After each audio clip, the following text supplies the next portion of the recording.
dan sel dendritrik belum mampu memicu respon imun yang efektif, sehingga terjadi kegagalan respon imun awal dan infeksi lebih mudah berkembang menjadi berat. Kondisi ini semakin diperberat oleh interaksi faktor intrinsik atau imunitas organ dan faktor ekstrinsik seperti lingkungan rumah sakit, lingkungan bayi gitu hidup, dan penggunaan alat invasif, serta kolonisasi mikroorganisme patogen sejak dini dan menyebabkan bayi prematur lebih memiliki resiko infeksi lebih tinggi, terutama pada riwayat bisu. Saya selanjutnya. Di sini ada gangguan sistem kekebalan imun pada bayi prematur, akan dijelaskan oleh Teh Setia. Waktu dan tempat Teh Setia.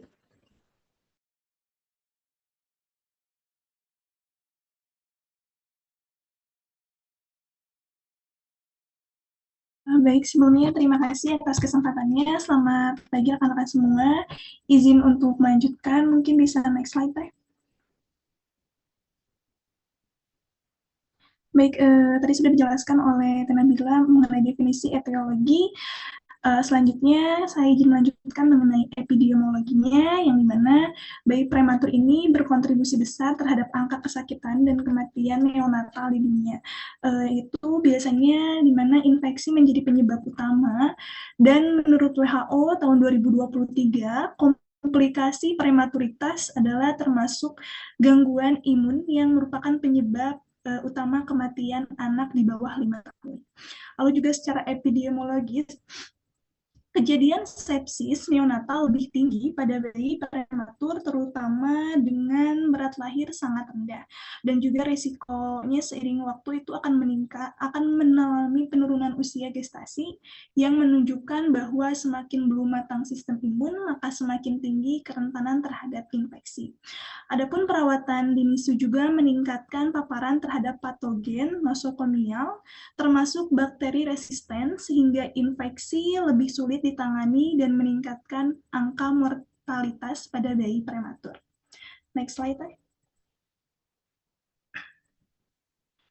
Baik, di sini ada klasifikasi gangguan sistem imun. Yang pertama itu adalah gangguan imunitas humora. Gangguan imunitas humora ini ditandai rendahnya kadar imunoglobin, terutama IgG, yang akibatnya ini kurangnya transfer maternal, di mana menyebabkan bayi tidak memiliki perlindungan terhadap infeksi bakteri dan virus pada periode awal kehidupan. Lalu yang kedua ada gangguan imunitas seluler. Ini melibatkan fungsi limfosit T dan B yang belum matang, sehingga pada respon imun adaptif menjadi lambat dan tidak efektif. Lalu juga ketidakmampuan dalam membentuk memori imun dapat menyebabkan bayi prematur lebih rentan terhadap infeksi yang berulang. Yang ketiga yaitu ada gangguan imunitas innate. Imunitas innate ini merupakan komponen yang paling awal terdampak, meliputi penurunan fungsi neutrofil, lalu juga makrofag dan sistem komplement. Biasanya karena di sini sistem ini merupakan garis pertahanan pertama yang gangguannya akan secara langsung meningkatkan risiko infeksi sistemik sejak dini. Next slide, Teh. Selanjutnya mengenai patogenesis. Patogenesis ini yaitu adalah di mana gangguan sistem imun pada bayi prematur yang bersifat multifaktorial. Adanya terjadi ketidakseimbangan antara paparan patogen dan kemampuan respon imun akibat ketidakmatangan sistem imun yang menyebabkan penurunan produksi sitokin proinflamasi atau antiinflamasi, di mana respon terhadap infeksi menjadi tidak adekuat.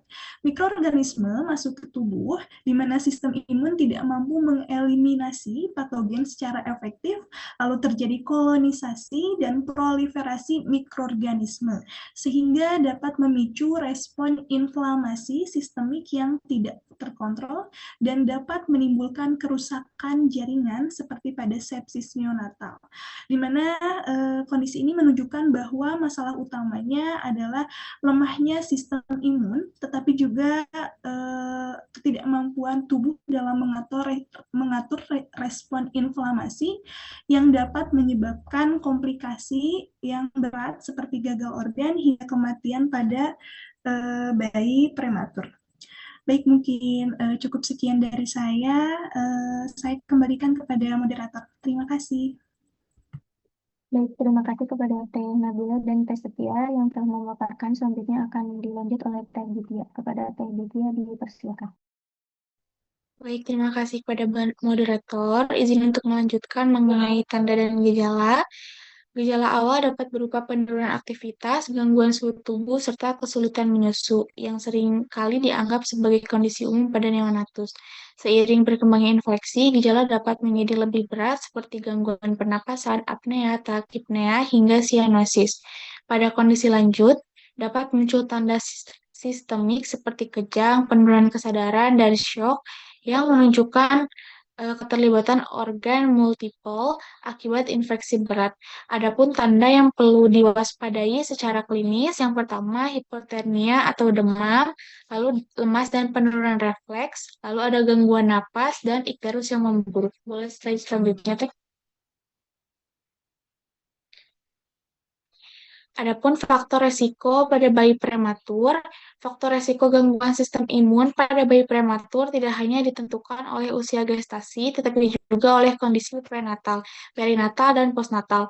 Beberapa faktor utama meliputi usia gestasi yang kurang dari 37 minggu, dan berat badan lahir rendah, infeksi intrauterin dan ketuban pecah dini, lalu ada asfiksia lahir, prosedur invasif seperti ventilator ataupun kateter, dan lama perawatan di NICU. Faktor-faktor tersebut tidak hanya meningkatkan paparan terhadap patogen, tetapi juga memperburuk kondisi sistem imun yang sudah belum matang. Secara kritis, semakin banyak intervensi medis yang dilakukan, maka semakin tinggi pula resiko infeksi nosokomial. Slide selanjutnya, Teh. Adapun diagnosis bandingnya, diagnosis gangguan sistem imun pada bayi prematur memerlukan pendekatan yang hati-hati karena gejalanya sering menyerupai berbagai kondisi neonatal lainnya. Beberapa diagnosis banding yang perlu dipertimbangkan antara lain sepsis neonatal, pneumonia, meningitis, ikterus patologis, dan ansefalopatik hipoksi iskemik. Perbedaan diagnosis ini penting karena masing-masing kondisi memiliki mekanisme dan penata laksanaan yang berbeda. Pemeriksaan penunjang seperti kultur darah, pemeriksaan laboratorium, dan pencitraan diperlukan untuk memastikan diagnosis yang tepat. Secara klinis, keterlambatan dalam membedakan kondisi ini dapat meningkatkan resiko komplikasi serius. Baik, untuk selanjutnya akan dilanjutkan oleh rekan saya. Terima kasih. Baik, sebelumnya terima kasih banyak. Izin melanjutkan di sini terkait dengan penata laksanaan gangguan sistem imun pada bayi prematur. Di sini bersifat komprehensif ataupun menyeluruh dan juga berfokus pada stabilisasi kondisi serta pencegahan infeksi. Nah, di sini ada terapi medis, itu bisa meliputi pemberian antibiotik yang empiris pada kecurigaan infeksi, kemudian juga dukungan respirasi dan juga pemenuhan kebutuhan nutrisi. Di sini juga ASI berperan penting karena mengandung imunoglobin dan juga faktor bioaktif yang dapat meningkatkan daya tahan tubuh bayi. Dan di sini kita juga melakukan pendekatan untuk preventif ataupun pencegahannya, itu bisa meliputi penerapan prinsip aseptif, kemudian pembatasan prosedur invasif, dan juga adanya edukasi tenaga kesehatan dan keluarga dalam menjaga kebersihan untuk membantu atau monitoring keadaan dari bayi prematur itu sendiri. Kemudian juga di sini keberhasilan penata laksanaan tidak hanya tergantung pada terapi, tetapi juga deteksi dini dan juga monitoring ketat terhadap kondisi bayi. Dan kita sebagai tenaga kesehatan berperan dalam pengawasan secara klinis, ini menjadi kunci utama dalam menurunkan morbiditas dan juga mortalitas pada bayi prematur. Sebab untuk bayi prematur ini masih memiliki sistem imun yang belum matang, baik dari sisi imunitas bawaan ataupun secara adaptif, sehingga sangat rentan terhadap infeksi Dan hal ini disebabkan oleh imaturitas fungsi sel imun, rendahnya antibodi maternal, serta belum optimalnya mikrobiota usus. Dan tadi beberapa hal yang disebutkan seperti penerapan prinsip aseptif itu bisa dilakukan pada ruang NICU itu misalnya dengan penerapan hygiene atau cuci tangan yang bersih, kemudian penggunaan APD dan juga aseptif teknik, dan juga untuk penggunaan probiotik itu bisa diberikan sesuai indikasi untuk membantu kolonisasi bakteri baik dari usus bayi. Kemudian juga bisa untuk menurunkan resiko sepsis, dan juga di sini kita bisa memberikan imunisasi dasar sesuai dengan usia kronologis dari bayi. Dan di sini juga bisa termasuk hepatitis B, DPT, HB, HIV, dan juga polio. Selanjutnya di sini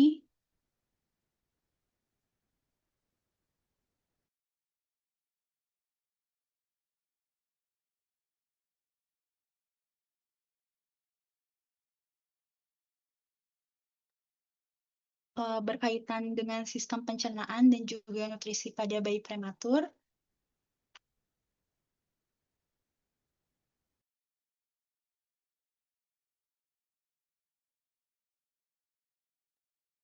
Untuk etiologi atau penyebab dari gangguan sistem pencernaan ini, untuk gangguan pencernaan dan nutrisi pada bayi prematur ini bersumber utama dari ketidakmatangan sistem gastrointestinal yang multifaktorial.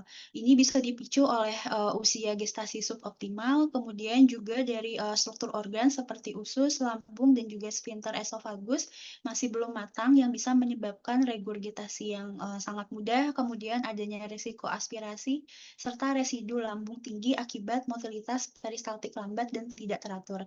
Dan produksi enzim pencernaan seperti lipase, amilase, dan juga protase ini juga masih rendah, yang bisa menghambat pemecahan lemak dan karbohidrat, kemudian juga memicu malabsorpsi serta gangguan pertumbuhan.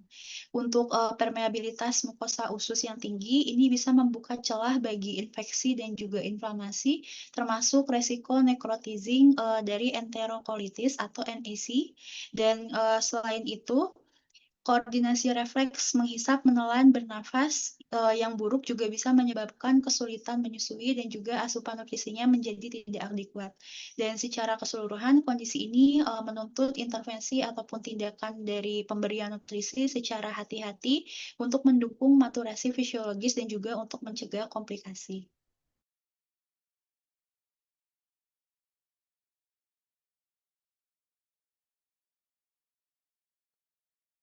Kemudian di sini terkait dengan epidemiologi dari gangguan sistem pencernaan, untuk angka kejadian ataupun insidensi dari INC ini berkisar 2-7% pada bayi prematur di NICU, dan gangguan pencernaan dan nutrisi ini merupakan masalah paling prevalen pada bayi prematur, khususnya di usia gestasinya kurang dari 34 minggu, serta berat badan lahirnya rendah.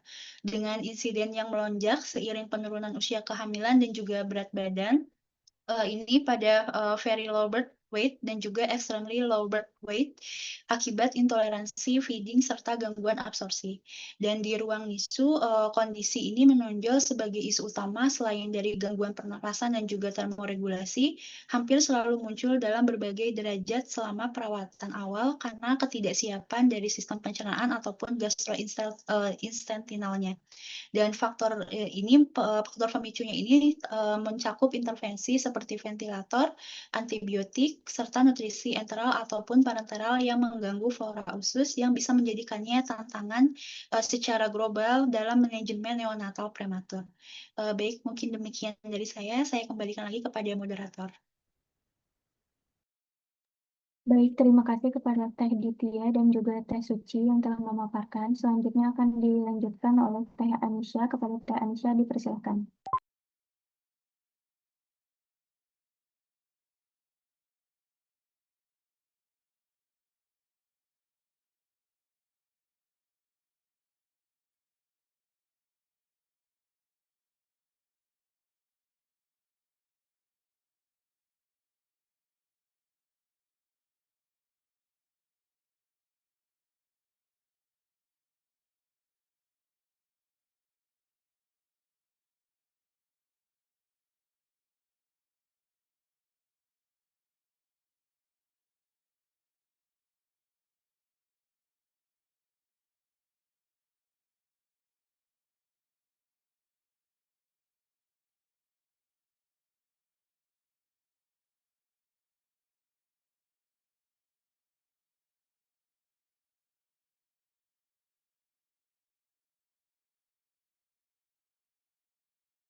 Baik, terima kasih kepada Teh Anisha. Selanjutnya akan dipaparkan oleh Teh Elsha. Kepada Teh Elsha dipersilakan. Baik, terima kasih atas kesempatannya. Izin untuk melanjutkan. Di sini saya akan membahas mengenai faktor risiko gangguan sistem pencernaan, di mana ada beberapa faktor yang meningkatkan risiko gangguan pencernaan pada bayi prematur, meliputi yang pertama ada usia gestasi rendah atau kurang dari 34 minggu, lalu ada berat badan lahir rendah atau BBLR, VLBW dan ELBW, dan lalu ada imaturitas organ sistem pencernaan, lalu ada riwayat hipoksia atau asfiksia saat lahir, lalu infeksi neonatal atau sepsis, lalu ada pemberian nutrisi internal yang terlalu cepat atau tidak sesuai toleransi, lalu ada gangguan ventilasi mekanis dalam waktu lama, lalu ada ketidakseimbangan cairan dan elektrolit, dan yang terakhir ada gangguan perfusi usus. Nah, faktor-faktor ini dapat saling berinteraksi dan memperberat kondisi gangguan pencernaan yang terjadi. Boleh next slide, Teh?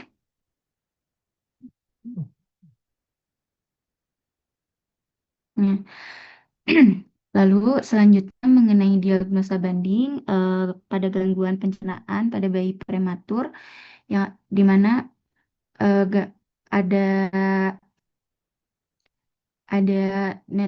necrotizing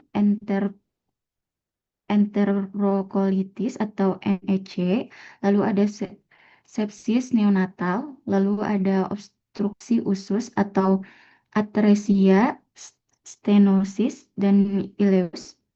Lalu ada intoleransi laktosa, lalu ada gastroesophageal reflux disease atau GERD pada neonatus, dan ada infeksi saluran pencernaan. Boleh next slide, Teh?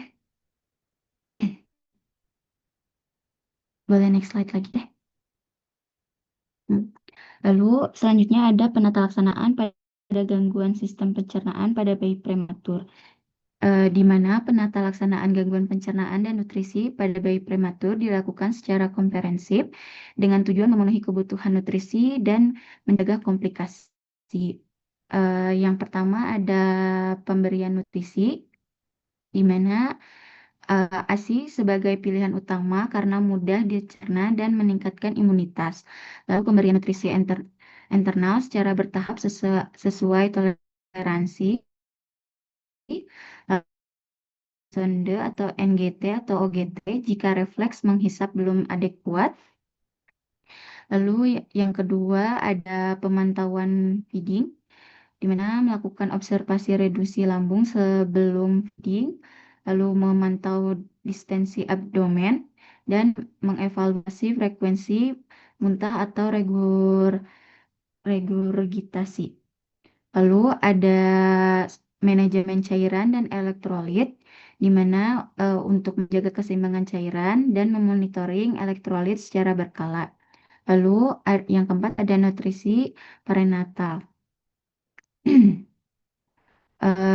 di mana diberikan pada bayi dengan gangguan berat atau tidak toleran terhadap feeding internal. Boleh next slide, Teh? Mungkin cukup sekian yang dapat saya sampaikan. Saya serahkan kepada rekan saya, kepada Teh Mutiara Sakinah, dipersilakan. Di sini saya izin untuk melanjutkan. Yang kelima, di sini ada pencegahan infeksi, yaitu menjaga kebersihan dan teknik aseptik, monitoring tanda-tanda sepsis. Terus yang keenam, ada perawatan suportif, seperti mengajarkan metode kangguru untuk meningkatkan stabilitas fisiologis, menjaga suhu tubuh agar tetap normal, dan juga monitoring pertumbuhan dan berat badan. Yang ketujuh, ada penanganan komplikasi, seperti NEC, yaitu penghentian feeding, antibiotik, hingga tindakan bedah bila perlu. Terus obstruksi usus, yaitu evaluasi dan tindakan bedah sesuai dengan indikasi. Untuk yang kedelapan ada nutrisi enteral pada bayi prematur. Penata laksanaan gangguan pencernaan dan nutrisi pada bayi prematur itu tuh berfokus pada pemenuhan kebutuhan nutrisi yang adekuat, aman, dan sesuai dengan kondisi fisiologis bayi.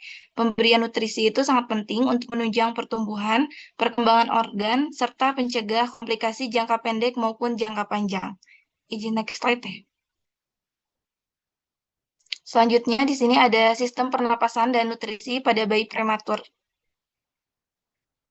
Untuk yang pertama ada etiologi gangguan sistem pernapasan.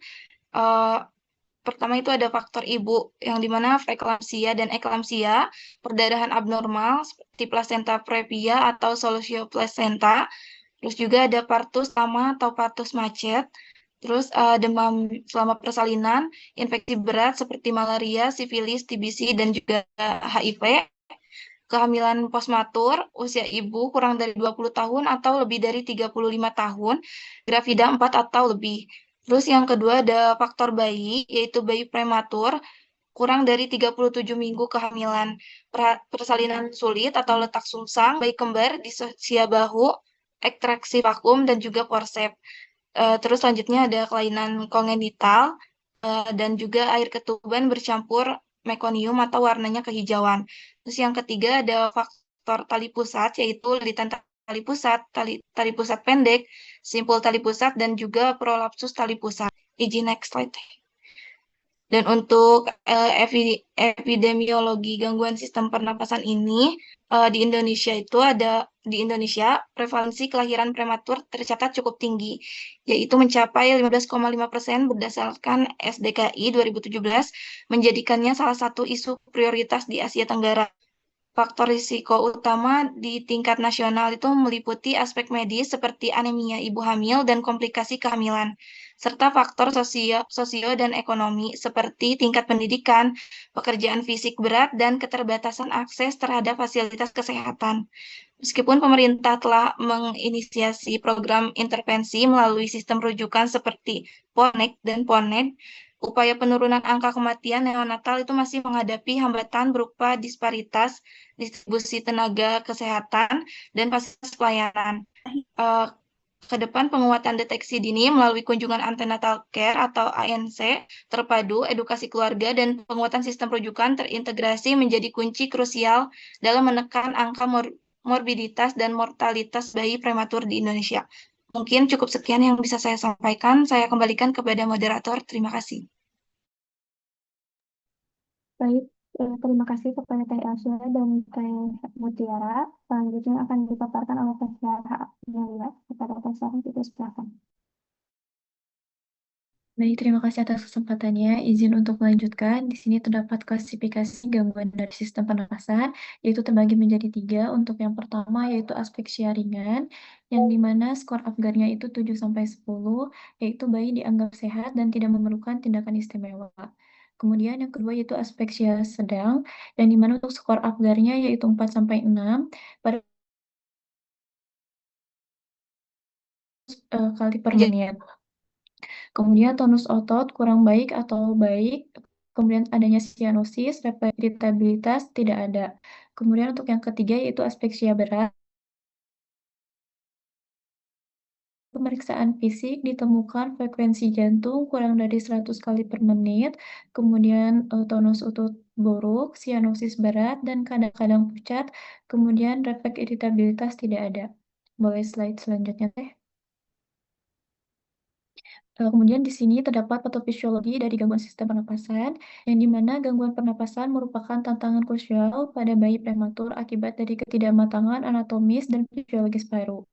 Bayi yang kurang bulan atau BKB memiliki resiko tinggi mengalami respiratory distress syndrome atau RDS, yang dimana terjadi akibat defisiensi surfaktan serta gangguan ritme napas atau apnea karena pusat pengaturan napas yang belum matang.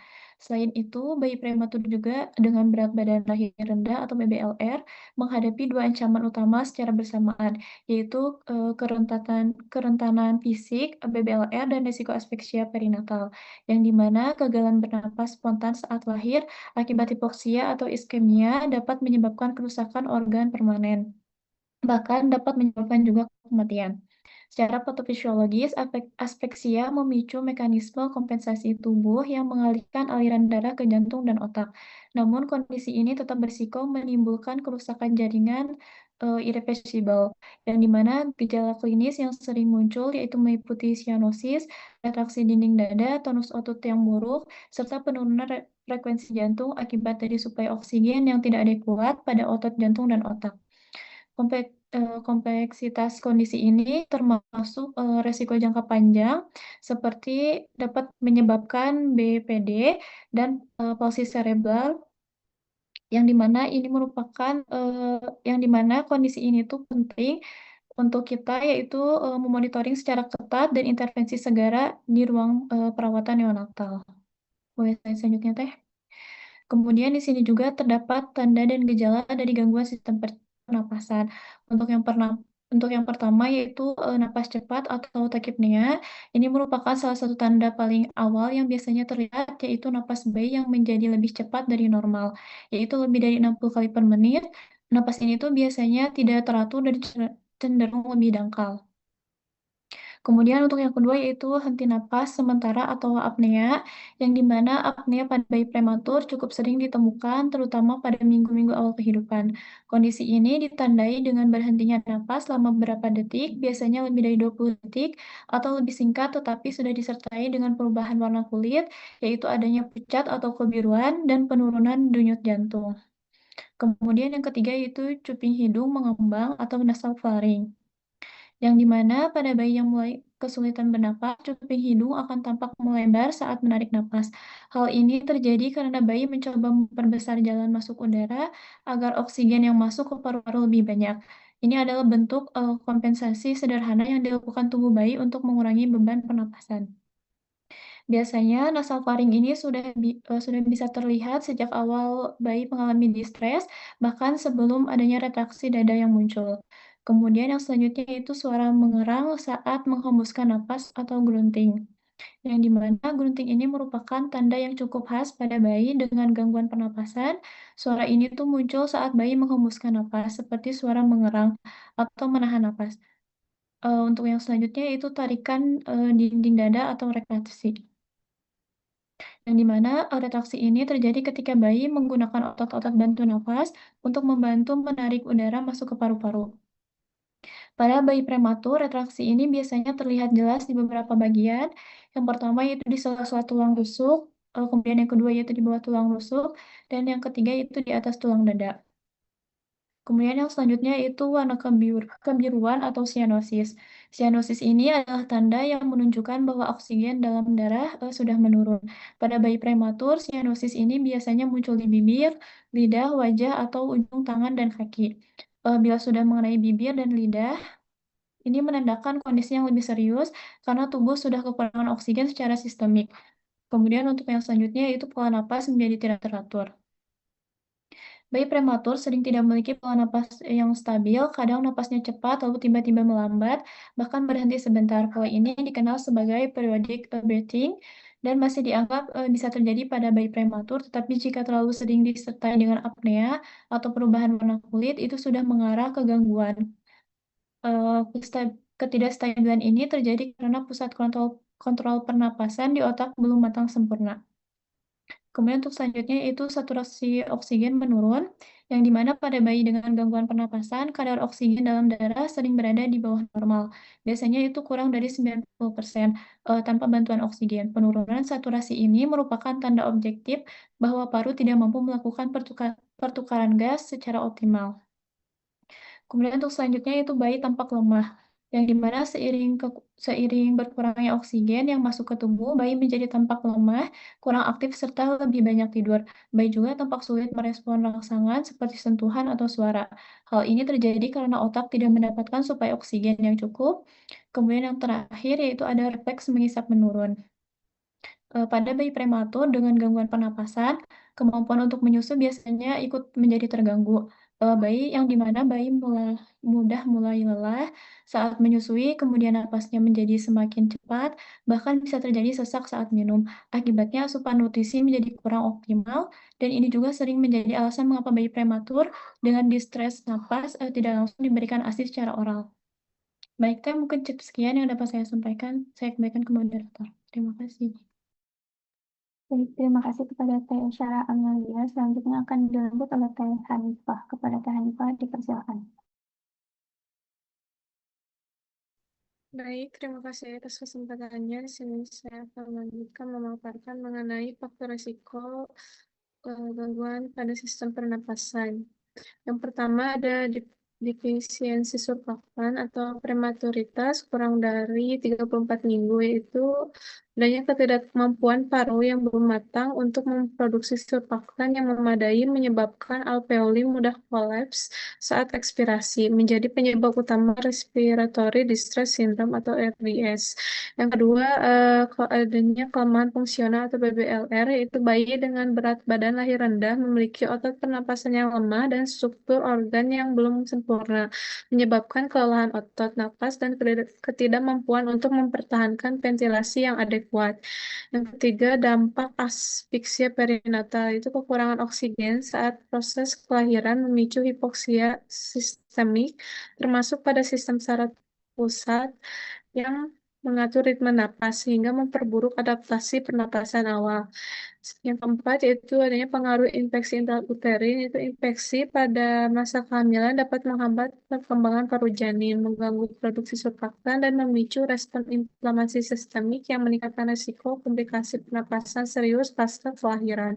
Yang terakhir ada faktor risiko tambahan, yaitu risiko diperberat oleh kondisi klinis seperti ibu dengan diabetes, persalinan sesar tanpa kontraksi, kehamilan kembar, serta riwayat genetik keluarga dengan gangguan pernapasan.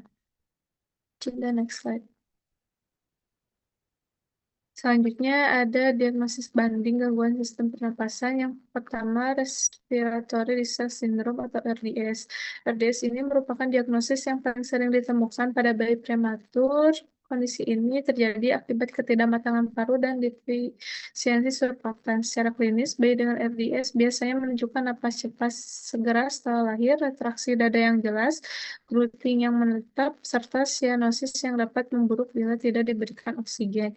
Yang kedua ada transient tachypnea of the newborn atau TTN. TTN terjadi akibat keterlambatan absorpsi cairan paru setelah bayi lahir. Kondisi ini menyebabkan bayi mengalami tachypnea ringan hingga sedang dengan retraksi minimal. Berbeda dengan RDS, TTN ini biasanya bersifat sementara dan akan membaik dalam 24-72 jam pertama tanpa perburukan yang signifikan. Yang ketiga ada pneumonia neonatus. Pneumonia pada neonatus merupakan infeksi pada paru yang dapat terjadi sejak intrauterin saat persalinan atau setelah lahir. Tanda yang sering muncul meliputi napas cepat, gangguan pernapasan, letargi, dan kadang disertai tanda infeksi sistemik seperti suhu tubuh tidak stabil. Next slide. Yang selanjutnya ada aspirasi mekonium. Aspirasi mekonium ini terjadi ketika bayi menghirup cairan ketuban yang bercampur mekonium ke dalam paru-paru. Kondisi ini dapat menyebabkan sumbatan jalan napas dan inflamasi paru. Secara klinis, bayi menunjukkan gangguan napas segera setelah lahir, retraksi berat, sianosis, dan suara napas kasar.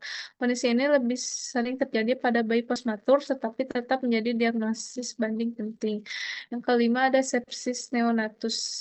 Itu merupakan infeksi sistemik yang dapat mempengaruhi fungsi berbagai organ termasuk paru-paru. Bayi dapat menunjukkan napas cepat atau tidak teratur, letargi, gangguan perkusi, serta suhu tubuh yang tidak stabil. Sepsis ini sering menyerupai RDS sehingga perlu pemeriksaan lebih lanjut untuk memastikan diagnosis. Mungkin sekian yang dapat saya sampaikan, saya kembalikan kepada moderator. Terima kasih. Baik, terima kasih kepada Teknikas telah memaparkan. Selanjutnya akan dilanjut oleh Tegia. Kepada Tegia dipersilakan. Baik, terima kasih atas waktu dan layar yang sudah diberikan. Selanjutnya saya akan membacakan mengenai penata laksanaan gangguan pada sistem pernafasan. Yang pertama itu memastikan jalan napas bayi terbuka dan bayi dapat bernafas secara spontan. Di sini posisi bayi diatur dengan baik, tubuh segera dikeringkan untuk mencegah kehilangan panas, dan dilakukan stimulasi ringan bila diperlukan. Stabilisasi awal ini sangat penting dalam proses transisi pernapasan neonatus. Yang kedua, jika bayi menunjukkan tanda distres pernapasan seperti tachypnea, retraksi, atau sianosis, maka diberikan oksigen terapi dengan pemantauan saturasi yang ketat. Nah, pemberian oksigen tidak boleh berlebihan karena bayi prematur rentan terhadap toksisitas oksigen yang dapat memperburuk kondisi paru. Yang ketiga ada terapi CPAP atau Continuous Positive Airway Pressure, itu bekerja dengan memberikan tekanan positif kontinu agar alveoli tetap terbuka sehingga pertukaran gas menjadi lebih efektif. Yang keempat, berikan surfaktan eksogen yang dimasukkan langsung ke dalam paru. Terapi ini terbukti membantu meningkatkan komplains paru dan memperbaiki oksigenasi secara signifikan. Next slide deh. Untuk yang kelima, ventilasi mekanik di ruang NICU. Ventilasi ini berfungsi membantu seluruh proses pernafasan bayi dengan pengaturan tekanan yang terkontrol. Namun, harus dilakukan dengan hati-hati karena resiko trauma paru masih tinggi. Lalu selanjutnya yang keenam, pengaturan suhu tubuh. Bayi prematur sangat yang dapat meningkatkan kebutuhan oksigen dan memperburuk displas. Sehingga penggunaan infusor dapat dianjurkan untuk menjaga kestabilan suhu. Selanjutnya yang ketujuh, pemantauan kondisi bayi. Pemantauan ini dilakukan saat mengikuti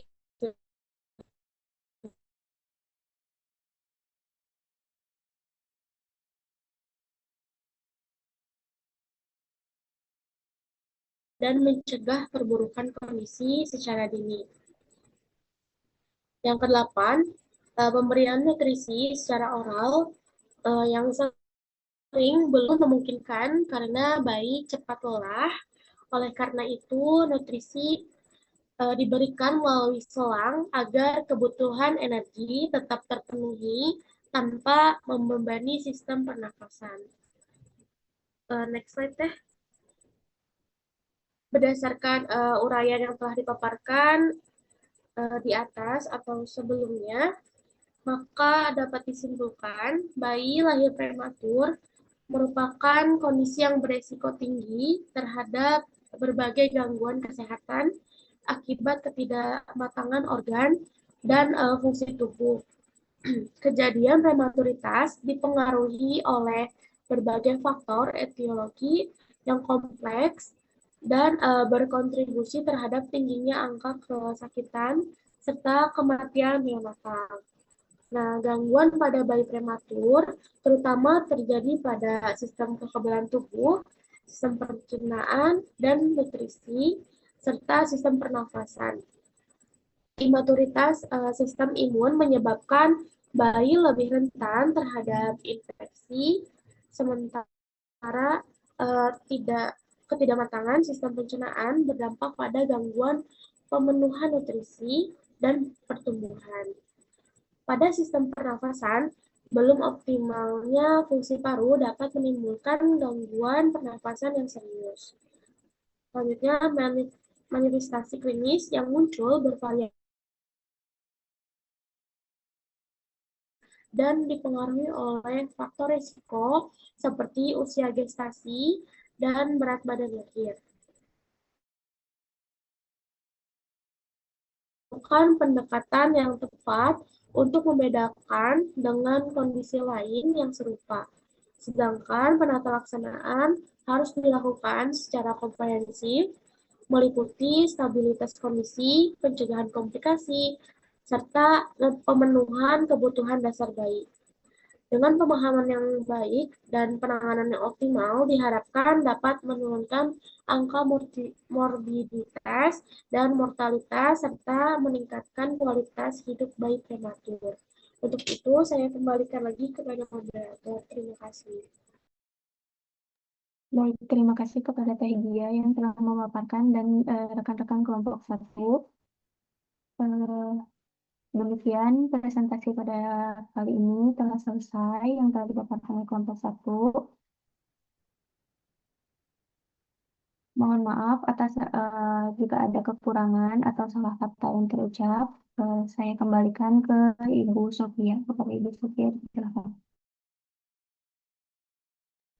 Coba dilanjut dulu dengan diskusi kalian. Ada yang mau didiskusikan dulu? Nanti Ibu kasih tanggapan terakhir. Baik, Ibu. Izin untuk rekan-rekan dari kelompok 2, 3, dan juga 4. Apakah ada yang ingin ditanyakan kepada kelompok 1? Jika ada yang ingin ditanyakan, silakan untuk raise hand terlebih dahulu.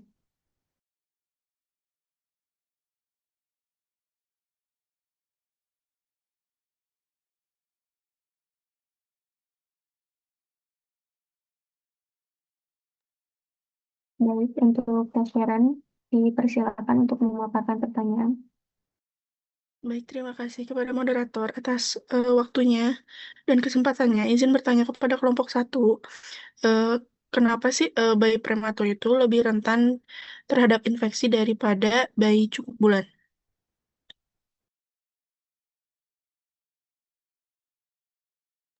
Baik, terima kasih Teh Sharon atas pertanyaannya. Untuk kelompok 1, apakah akan ditampung terlebih dahulu atau langsung dijawab? Izin Teh, mungkin langsung dijawab saja. Baik, dipersilakan.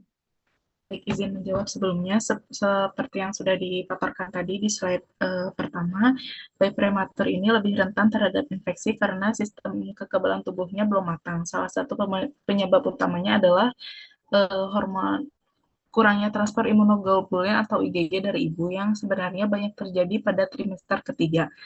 Karena lahir lebih cepat, bayi prematur tidak mendapatkan perlindungan antibodi secara optimal. Selain itu, sel-sel imun seperti neutrofil dan makrofag juga belum bekerja dengan cukup baik, sehingga kemampuan tubuh dalam melawan bakteri masih lemah. Akibatnya, kuman lebih mudah masuk dan berkembang, sehingga bayi prematur akan lebih beresiko untuk sakit. Sekian, Teh. Apakah terjawab pertanyaannya? Izin Teh terjawab, terima kasih. Baik, terima kasih kepada Teh Nabila yang telah menjawab pertanyaan. Untuk selanjutnya, apakah ada yang ingin ditanyakan kembali? Silakan untuk raise hand terlebih dahulu.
Untuk rekan-rekan, apakah ada yang ingin ditanyakan kembali pada kelompok 1?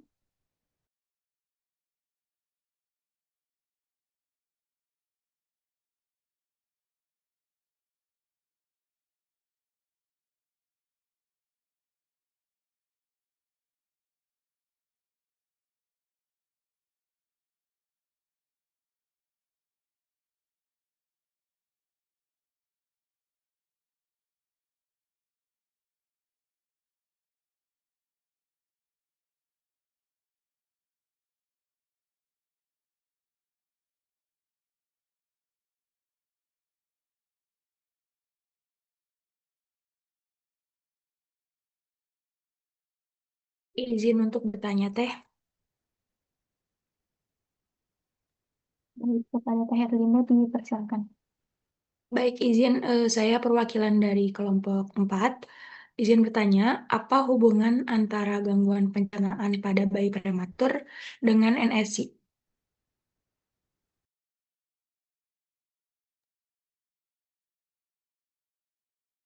Baik, untuk kelompok 1, apakah akan Izin teh, mungkin langsung dijawab saja. Izin menjawab, gangguan pencernaan pada bayi prematur itu terjadi karena organ saluran cernanya belum berkembang sempurna. Misalnya, pergerakan usus masih lambat, enzim pencernaannya masih sedikit, dan dinding ususnya masih lebih atau bocor. Kondisi juga membuat bakterinya lebih mudah masuk ke dalam aliran darah dan memicu peradangan. Nah, jika kondisi ini terus berlanjut, maka bisa menyebabkan kerusakan jaringan usus yang disebut dengan NSI tadi. Jadi NS ini sebenarnya terjadi karena kombinasi antara imaturitas usus, infeksi, dan juga respon inflamasi yang tidak terkontrol. Mungkin cukup sekian teh, apakah pertanyaannya sudah cukup? Izin teh sudah cukup terjawab. Terima kasih.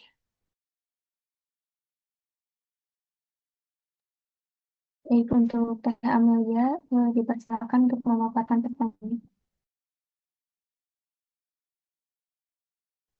Izin Mbak Ika sebelumnya terima kasih atas kesempatannya. Sebelumnya izin memperkenalkan diri, nama saya Amelia Nurholifa sebagai perwakilan dari kelompok 3. Saya izin bertanya mengenai hubungan antara tadi perawatan di NICU dengan risiko infeksi pada bayi prematur teh. Izin teh apakah pertanyaannya sudah jelas?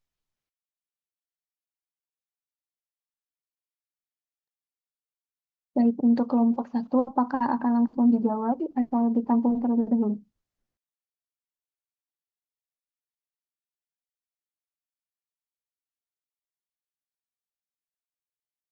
Mungkin izin untuk langsung menjawab saja ya, Teh. Dipersilakan, Teh.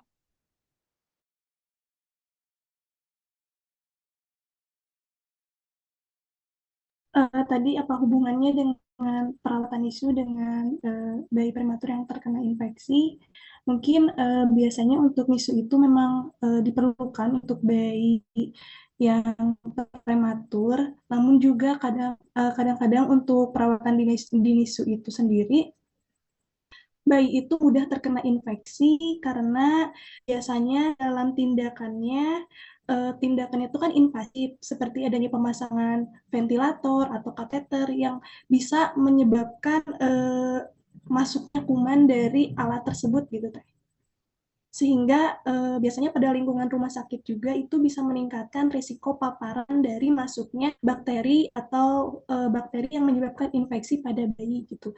Jadi perawatan di NICU itu penting, namun juga dapat memiliki resiko terkenanya bakteri atau infeksi pada bayi juga dari tindakan atau mungkin perawatan tersebut. Apakah sudah terjawab, Teh? Izin sudah terjawab teh. Terima kasih. Baik, Terima kasih, Teh Amel. terima kasih Teh Septiat dan juga Teh Amel. Selanjutnya, apakah ada yang masih ingin ditanyakan kepada kelompok 1? Dipersilakan untuk present terlebih dahulu.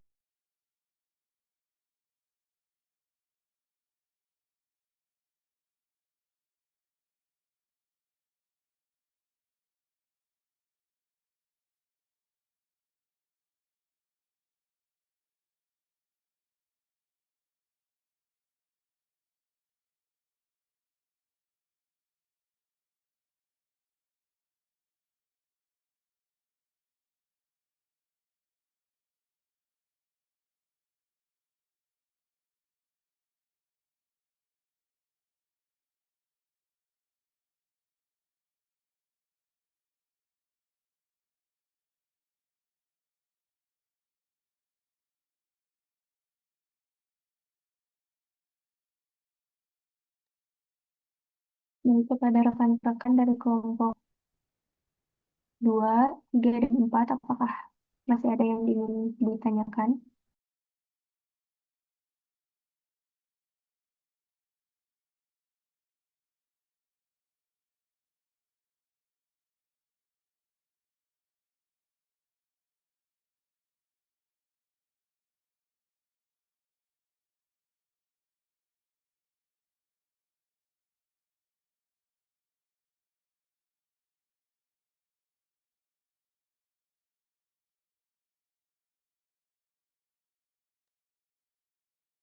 Baik, jika dirasa tidak ada yang ingin bertanya kembali, Terima kasih kepada rekan-rekan yang telah mengajukan pertanyaan dan rekan-rekan kelompok 1 yang telah memberikan jawaban.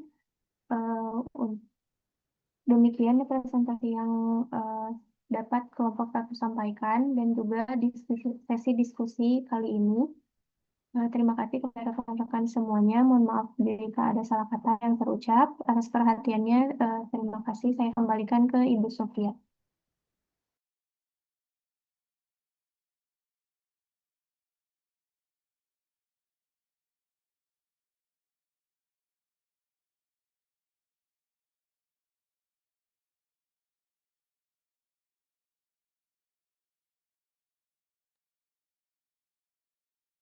Sudah selesai diskusinya? Cukup segitu? Jadi mudah-mudahan sih apa yang kita pelajari hari ini kalian sudah mengerti ya.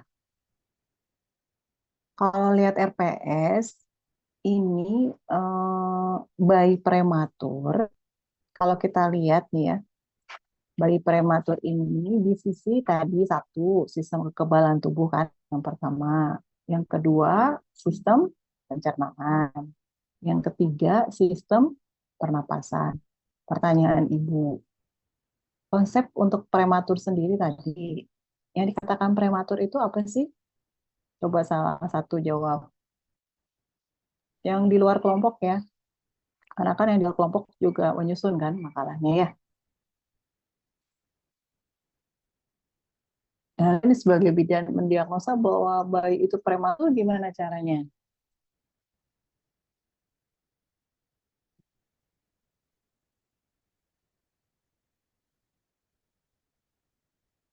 Ayo langsung dijawab.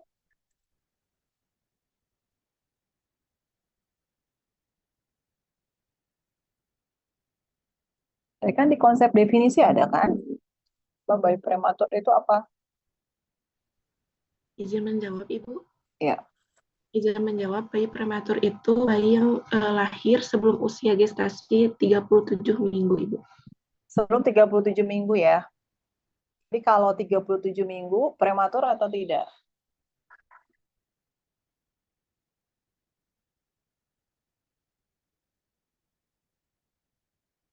Kalau bayi lahir 37 minggu kita namakan apa?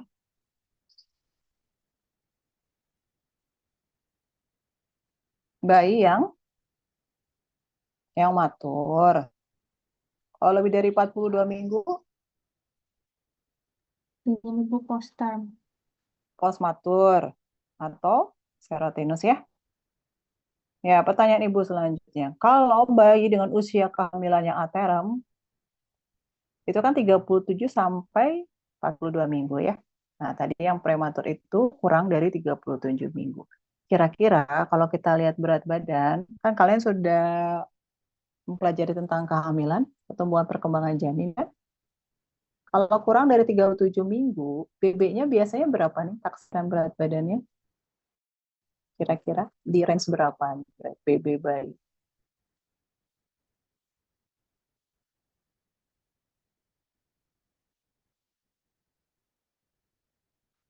Diharapkan kalau 37 sampai 42 minggu berapa? Nah, ini kan bayinya kan prematur nih, kurang dari 37 minggu. Nah, bidan kan biasanya ya, kita lihat apa namanya pertumbuhan perkembangan janin. Emang yang paling akurat pasti melalui pemeriksaan USG. Tapi kita bidan bisa melakukannya meskipun kita tidak punya kompetensi sampai sejauh itu. Kita ada yang namanya pemeriksaan Leopold kan. Nah, dari pemeriksaan Leopold kita bisa menghitung sebetulnya untuk taksiran berat badan janinnya itu kira-kira berapa. Nah, pengetahuan kalian kalau kurang dari 37 minggu, kira-kira berapa? Dan kehamilan prematur itu di usia kehamilan berapa minggu sampai berapa minggu ya? Intervalnya. Tadi kan aterem 37-42. Posterem lebih dari 42 minggu. Kalau prematur,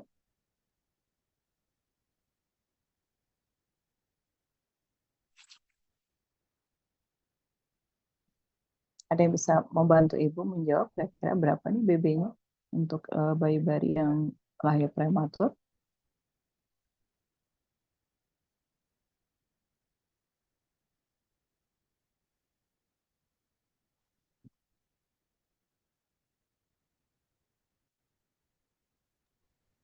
Izin menjawab, Ibu. Ya. Mungkin kalau untuk taksiran berat janinnya untuk keadaan matur itu kan di 2.500 sampai 4.000. Mungkin kalau untuk prematur itu kurang dari 2.500 gram. Kemudian mungkin untuk interval dari usia kehamilan prematur itu bisa dari usia kehamilan 28 minggu sampai dengan kurang dari 37 minggu, Ibu. Ya, berarti apa yang kalian bisa bayangkan kalau bayi ini lahir dengan berat badan yang kurang BPLR ya, pada sistem kekebalan tubuh, pencernaan, dan pernapasan. Karena kasus ini kalau Ibu refer untuk nanti kalian ya di baseline-nya TPMB, memang kita pasti dapat nggak sih Bu kasus ini? Kita kan tidak bisa memastikan ya gitu. Tapi kalau ada tiba-tiba pasiennya ANCE rutin di kalian, terus dia 36 minggu datang ke kalian dengan mengeluh mules misalnya, terus kalian pede, oh ternyata udah ada pembukaan gitu ya. Mending kalau pembukaannya masih jauh ya, misalnya masih 1-2 cm masih di pas telaten. Tapi kalau datang ke kalian udah pembukaan lengkap, misalnya, nggak mungkin ya ditinggalkan ya, pasti kan ditolong gitu. Pada saat lahir nih, kita kan udah bisa memprediksi ya, kayaknya ibu ini masih 36 minggu gitu ya. Ini pasti prematur kalau lihat usia kehamilan. Nah, kita belajar hari ini apa yang mungkin terjadi pada bayi ini gitu ya. Kalau saya lihat nih di kelompok 1, salah satu contoh ya, di sistem pernapasan itu, untuk prematur dia berisiko terjadi yang namanya asfiksia. Tapi sebetulnya kalau kita bicara masalah di sistem pernapasan, sebetulnya bukan asfiksia saja, gitu ya. Meskipun kasusnya memang bayi baru lahir yang bukan prematur pun, ini hampir 40% dia akan berisiko terjadi asfiksia. Makanya setiap pertolongan persalinan, bidan kan selalu menyiapkan alat resusitasi. Ada ataupun tidak ada resiko ke arah situ. Gitu. Tapi ini kan kita sudah tahu misalnya ya bahwa kalau misalnya pede lah, oh 2 cm masih pas telaten. Masih ada waktu nih kalian untuk merujukkan. Tuh. Nah masalahnya pada saat tadi ya, memang tidak mau mungkin ya, kalian harus melahirkan di TPMB. Kalau menurut saya ini juga harus dibahas ya, pada saat bayinya lahir di dalam penata laksanaan gitu. Kalau kita bicara misalnya ya, tadi di sistem pernapasan terjadi resiko misalnya atau kemungkinan bayinya asfiksia, apa yang harus dilakukan juga untuk kasus-kasus yang seperti ini.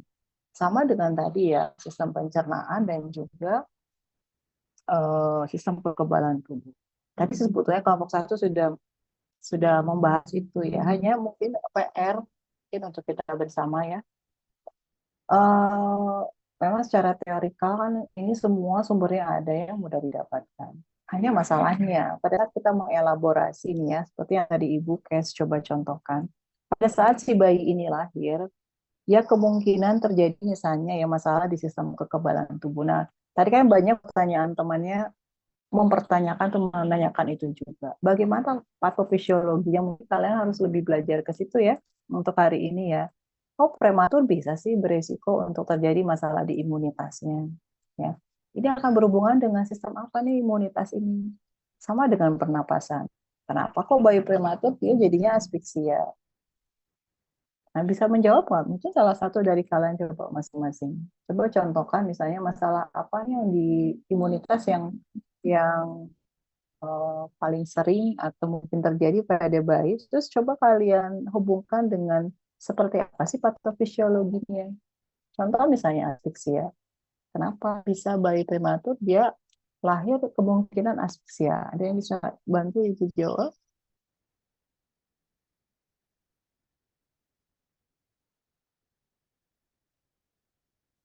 Apakah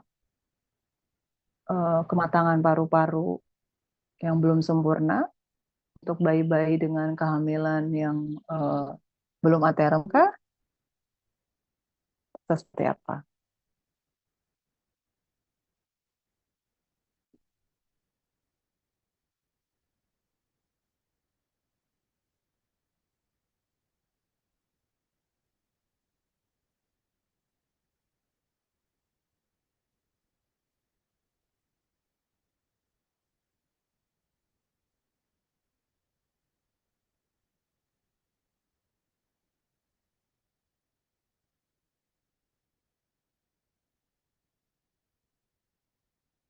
Kalau tidak salah, kalau di tema sebelumnya kalian membahas tentang sistem peredaran ya, darah janin pada saat di dalam uterus dan setelah keluar kan. Masih ingat nggak? Kalau kita hubungkan dengan ini, asfiksia seperti apa penjelasan?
Belum ada yang bisa membantu Ibu ya menjelaskan?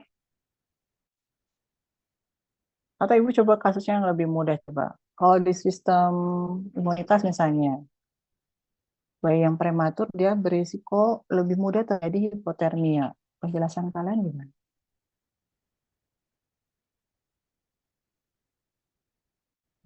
Hipotermia tahu kan ya? Iya, coba Hanifah, hipotermia apa hipotermia?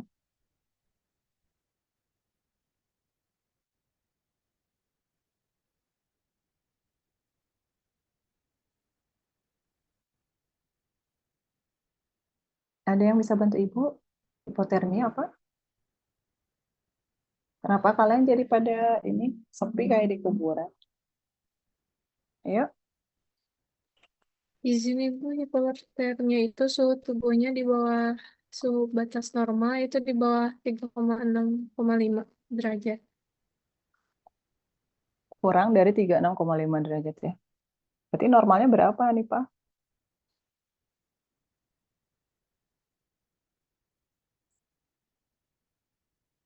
Izin Ibu di atas 3,6,5 derajat sampai 37,5 derajat. Kayak 365 sampai 37,5 ya. Ayo, dijawab Hanifah. Kira-kira seperti apa? Ada yang bisa dijelaskan ke Ibu? Kenapa bayi yang prematur dia beresiko terjadi hipotermia?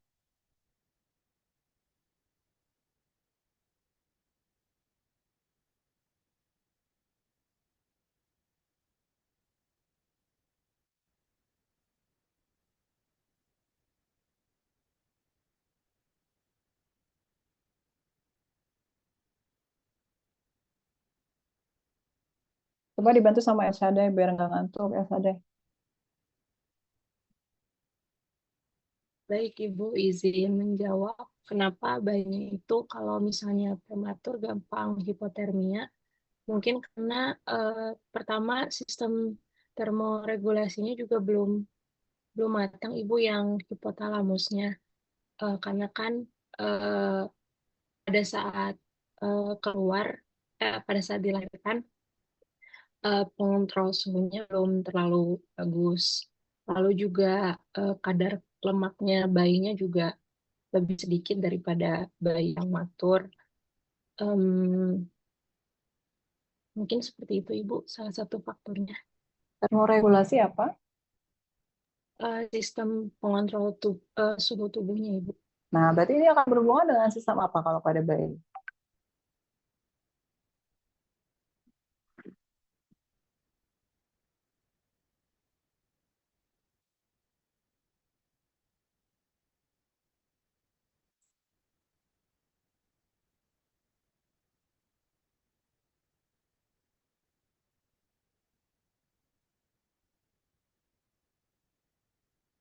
Ya, mungkin harapan Ibu, kalian bisa sekepo itu ya, maksud Ibu ya. Gitu. Kalau secara teori saya udah periksa nih satu-satu makalahnya. Semuanya ada nih sesuai RPS. Tapi kalian tingkat 3, kalian sudah bisa harus menganalisis kayaknya ya, mengelaborasi ya. Kehilangan suhu tubuh ada berapa cara kalau kita lihat kemarin dulu di APN? Di sini Ibu ada 4, 4 ya, aja konduksi, evaporasi. konduksi, evaporasi, dan radiasi. Hubungannya dengan apa yang tadi Ibu tanyakan? Bisa nyambung? Apa coba? Ngangguk-ngangguk. Apa? Jadi kalau bidan harusnya melakukan apa tadi kaitan?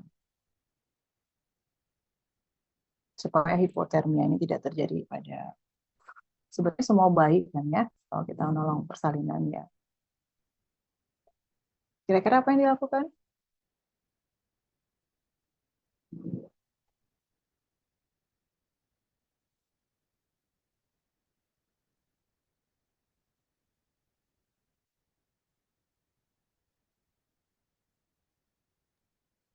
Izin menjawab Ibu, mungkin untuk mencegah kehilangan panas berkaitan dengan 4 mekanisme tadi, mungkin kita bisa mengkeringkan bayi segera setelah lahir, itu bisa untuk mencegah evaporasi, kemudian juga bisa mengganti kain supaya untuk mencegah kehilangan panasnya juga, kemudian juga bisa menghindari paparan angin ataupun AC di sekitar ruangan untuk menghindari mekanisme konveksi seperti itu, Ibu. Ya, Ibu sebetulnya nggak bosan-bosannya mengingatkan kalian ya. Kan kalian kan jadi bidan ya. Nanti atau mau jadi apa? Kalian jadi dokter nggak sih kuliah di sini? Jadi bidan kan ya.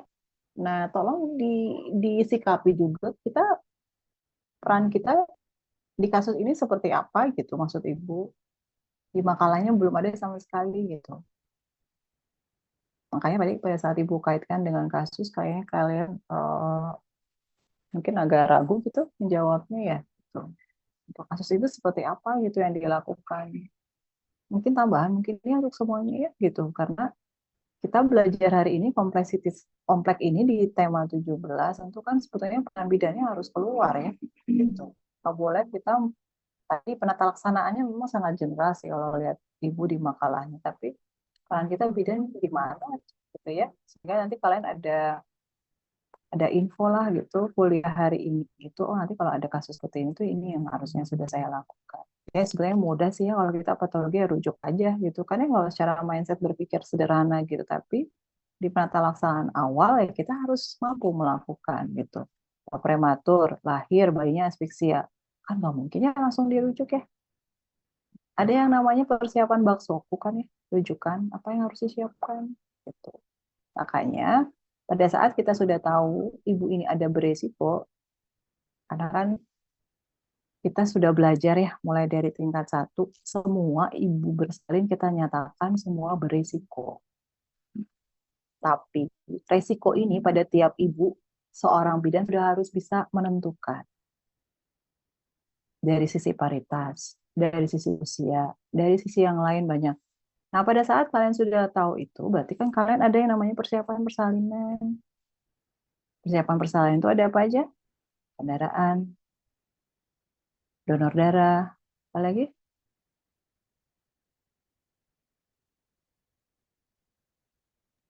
Izin Ibu surat, obat, keluarga. Oke, siapa lagi? Persiapan komplikasi persalinan.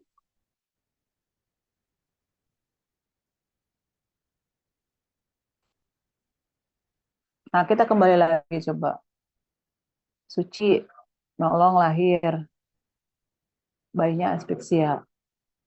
Apa yang Suci lakukan? Ini kamu nolongnya di TPNB. Kira-kira apa yang dilakukan? Pasang infus? Alat resusitasi kan udah siap ya. Nah, kita sudah disiapkan sebelumnya. Mau seperti apapun kondisi ibu saat itu, meja untuk resusitasi di sebelah ibu sudah harus ready. Nah, ternyata bayinya asfiksia. Nggak nangis, kulitnya sianosis, tonus ototnya lemah. Coba apa yang kalian lakukan? Penilaian awal tuh kita lihat bayi nangis atau tidak kan? Ya sama gerakannya aktif atau tidak. Kalau misalnya aktif atau tidak. Ayo, ada yang bisa bantu Ibu jawab? Setelah itu apa yang dilakukan? Langsung bawa mobil, masukin bayi gitu, rujuk ke rumah sakit. Mana? Nanti kalau nggak salah ada CSL tentang HBB, kalian ya, Helping Baby Breath tuh di bawah tuh kalau lihat RPS-nya nanti kita belajar.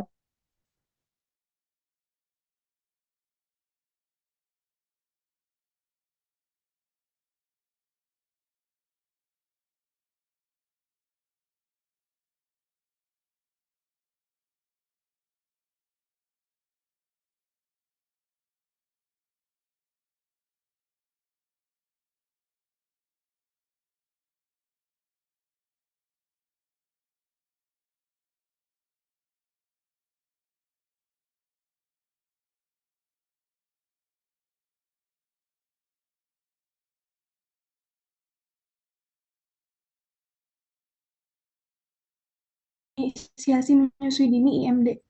Ya kan nggak nangis atau jangan langsung IMD, diapain dulu? Izin Ibu dikeluarin dulu lendirnya. Oke. Ya, disimpan dulu meren bayinya ya. Di mana disimpannya? Di kepala ibu, di mana? Di perut Izin Ibu di suaminya. perut Izin Ibu Ibu. di meja resusitasi.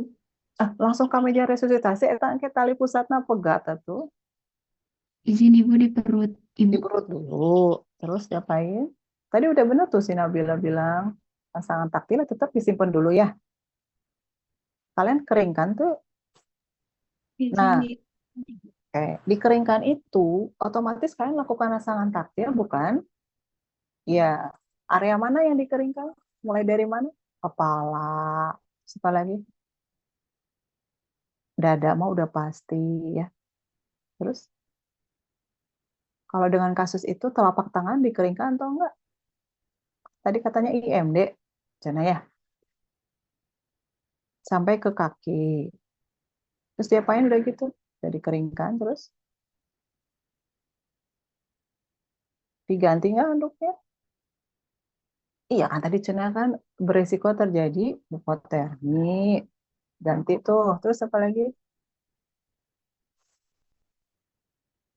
Nah, kalian teh asa mandek kan udah apa mah. Ibu cuma nanya apa. Biar kalian tahu kesinambungan apa yang kemarin dipelajari dengan hari ini keadaan ini.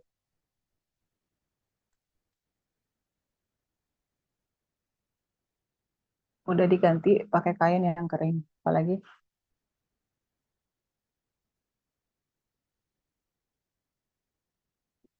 dipotong nggak tali pusatnya? Ya, tetap dipotong ya. Terus makanya kan mau ada kita mah jangan gempur ya, nanti langsung dibawa we bayinya teh ke itu ya ke meja. Wah, udah pegat semua loh itu tuh. Terus dipotong tali pusatnya diapain? Nanti ini bahasannya ada di HBB ya, yang Ibu terangkan hari ini. Disuntikin oksitosin nggak? Nggak usah. Yang penting bayinya dulu gitu. Gimana? Izin Ibu disuntikan. Sama Lalu siapa bayi disuntikannya? asisten Ibu. Asisten. Terus kita ngapain? Resusitasi bayi. Resusitasi bayi. Langsung dipindahkan bayinya ke meja resusitasi. Tapi pokoknya itu hitungan 1 menit, nanti ada evaluasi setiap 1 menit ya. Tetap bayinya nggak nangis. Langsung ditempatkan di meja resusitasi atau kalian coba tadi ya melakukan pengeluaran lendir. Masih di perut ibu loh, ini belum pindah. Izin Ibu masih di perut Ibu, lalu pengeluaran lendir jika masih belum menangis, bayinya langsung diresusitasi. Oke, ini Bu kasih info ya. Pada saat rangsangan taktil, biasanya 40% bayi nangis. Pada saat dikeluarkan lendir, sekitar 60% bayi nangis. Nah, kecuali kalau setelah itu sudah 2 itu tidak lagi bereaksi, bayinya baru kalian pindahkan ke meja resusitasi dan kalian mulai proses resusitasi. Kalau di tingkatan TPMB kita lakukan yang namanya HBB, Healthy Baby Bridge. Tapi kalau kalian di rumah sakit langsung kasih resusitasi. Dia ada 2 penanganan yang berbeda tergantung dari vaskesnya. Nanti kita akan belajar itu. Gitu. Kayaknya kan nggak tahu nih, kalian ada pelatihan nggak tentang kegawat daruratan nanti di S1 gitu ya. Maksud Ibu tolong dielaborasi itu ya, yang di persalinan kemarin gitu. Maksud Ibu jangan, kan kayaknya Ibu waktu tutorial sama display yang kelompok Ibu selalu bilang bahwa materi itu harus dielaborasi. Karena kan kalian tematik ya, temanya akan terus nyambung. Kalau kalian melupakan tema-tema sebelumnya, emang agak sulit untuk bisa mengelaborasi dengan tema yang baru saat ini. Gitu. Dan oksitosin itu harus disuntikan kurang dari 1 jam. Ingat lagi aturan kita bahwa menolong persalinan itu harus lebih dari 1 penolong. Kalau lihat Permenkes terakhir kan 3 penolong. Nah, pada saat ada kasus-kasus patologis ini, ya, kalian secara mindset harus sudah ngerti apa yang harus dilakukan. Makanya di dalam perusahaan itu kita memberikan tadi ya, teamwork tadi. Saya setuju kalau misalnya yang udah Bu, yang satu nanti oksitosinnya, terus nanti ada yang menolong bayi. Gitu. Itu kenapa Permenkes itu keluar ya, karena tadi sekarang itu memang bidan agak sulit untuk nolong sendirian. Kalau dulu saya ya biasa nolong sendirian gitu, mau bayinya nggak nangis. Karena kita dulu punya prinsip bahwa yang diutamakan hidup itu adalah ibunya dulu baru bayi. Kalau dengan Permenkes sekarang berarti kan kita harus dua-duanya concern. Jadi tidak lagi siapa lebih tinggi. Kalau dulu tidak. Kalau dulu itu kita harus menyelamatkan ibunya dulu baru bayi. Itu yang saya pelajari waktu saya di D3 dulu sekolah. Gitu. Karena makin ke sini kan dengan perubahan ini kan juga ada perubahan juga ya. Gitu maksud Ibu. Bisa ya nanti coba analisis 4 kelompok ini, bagaimana sih bidan harus berikan asuhan gitu ya pada keadaan seperti ini. Penata laksanaannya sudah ada, gitu. Tapi tadi ya saya ingin juga kalian bisa menelaah sampai mana kalian bisa memberikan asuhan pada kasus-kasus. Sekali lagi ya, nanti kalau kalian jadi bidan, punya TPMB, jangan takut kalian kehilangan uang gitu ya. Ada Bu prematur, bayinya juga bagus, ini mah nangis. Terus kalian tuh nggak ngerujuk bayinya, kira-kira gimana kalian? Ada nggak sih bayi prematur sehat? Ada tuh. Di sini ada nggak yang lahirnya prematur? Oh, nggak ada, kebetulan nggak ada. Di kelas lain sih ada. Ya Bu, saya baik. Nggak apa-apa, sehat dia. Sekolah S1 Obidanan tuh. Cuman masalahnya kan kita belajar tadi, resikonya kan banyak. Ya minimal memang bayi ibunya nggak akan dirujuk. Nah, kita konsulkan bayi perawatan lanjutan gitu. Mungkin di awal-awal bayinya nggak apa-apa ya, makanya kan perlu pemeriksaan lanjut untuk bayi-bayi yang prematur tadi. Nah, kita sudah belajar ini resikonya tinggi. Ada yang mau didiskusikan lagi? Ibu kayaknya nggak begitu bisa banyak ya. Mana ada yang harus dilakukan? Ada lagi? Cukup? Izin Ibu, sepertinya tidak cukup. Kalian mah pengen buru-buru selesai. Cukup baik. Kayaknya di kelas B saya nggak akan ketemu lagi untuk materi. Kalau saya lihat jadwalnya, saya pure di hari Kamis itu di kelas C semuanya ya. Kita akan ketemu mungkin nanti di CSL. CSL itu kita mulai di tanggal 12 Mei. Kenapa ya kok gapnya terlalu jauh ya? Oh iya, kalian masih ada materi yang mungkin ya dengan yang lain. Sampai ketemu nanti di tanggal 12 ya. Untuk CSL sama 17. Kalau memang tidak ada, saya cukupkan sekian untuk pagi ini. Terima kasih untuk kelompok sudah mempresentasikan, meskipun ini mewakili untuk semua kelompok. Mudah-mudahan tujuan awal saya untuk kalian bisa juga mencari, membaca materinya bisa tercapai. PR buat kita semua, bagaimana kita lebih concern pada, ya karena harapan saya kalau di S1 kan critical thinking-nya harus sesuai di level 6. Berarti patofisiologinya mungkin ya ayo sama-sama belajar, karena saya juga banyak belajar, perlu belajar juga gitu ya, karena banyak juga sih yang materi yang saya juga udah lupa gitu ya kaitannya dengan patologi. Itu mungkin dari saya ya. Terima kasih semuanya ya. Selamat pagi. Selamat pagi. Selamat Selamat pagi, pagi, Ibu. Ibu.